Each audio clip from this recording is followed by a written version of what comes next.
Assalamualaikum warahmatullahi wabarakatuh.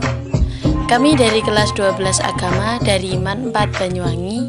Di sini kami akan menerangkan pengaruh globalisasi dalam Negara Kesatuan Republik Indonesia. Tugas PKN Guru Pengampu Bapak Eko Wahyudi SPD.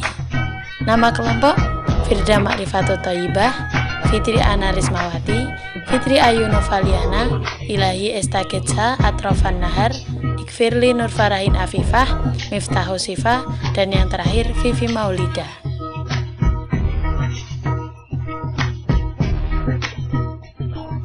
Yang pertama yaitu pengertian globalisasi. Faktor penyebab globalisasi berbesar.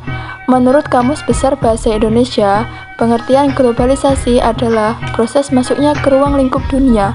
Secara harfiah, pengertian globalisasi adalah proses sesuatu yang mendunia, bisa berupa informasi, pemikiran, gaya hidup, dan teknologi. Jadi, pengertian globalisasi adalah proses yang dapat berpengaruh pada keseluruhan manusia yang berada di suatu wilayah, bahkan di seluruh dunia. Pengertian globalisasi menurut para ahli.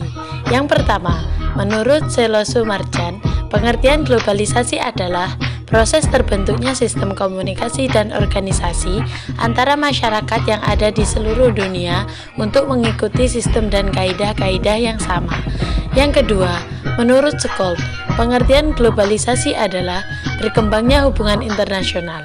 Dalam hal ini, setiap negara tetap mempertahankan identitas masing-masing, tetapi menjadi semakin ketergantungan satu dengan yang lain.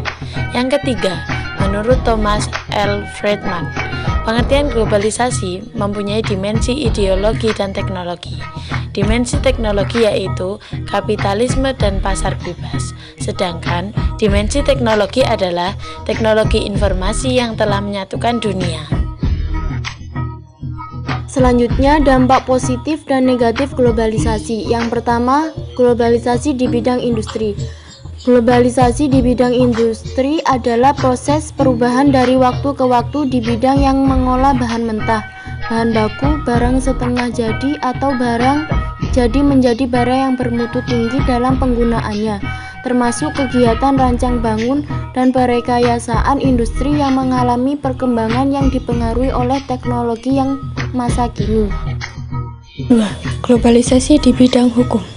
Terlepas dari bagaimana hubungan yang menyelimuti antara hukum nasional dan globalisasi hukum itu, berkaca pada apa yang mengarus pada globalisasi ekonomi, maka globalisasi hukum mengikuti globalisasi ekonomi dalam arti substansi berbagai undang-undang dan perjanjian yang menyebar melewati batas-batas negara.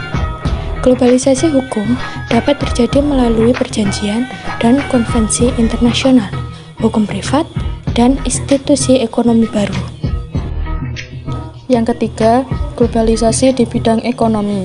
Meski globalisasi ekonomi sudah meluas sejak munculnya perdagangan antar negara, pertumbuhannya naik drastis dalam kurun 20-30 tahun terakhir berkat kerangka kerja perjanjian umum, tarif, dan perdagangan dan organisasi perdagangan dunia.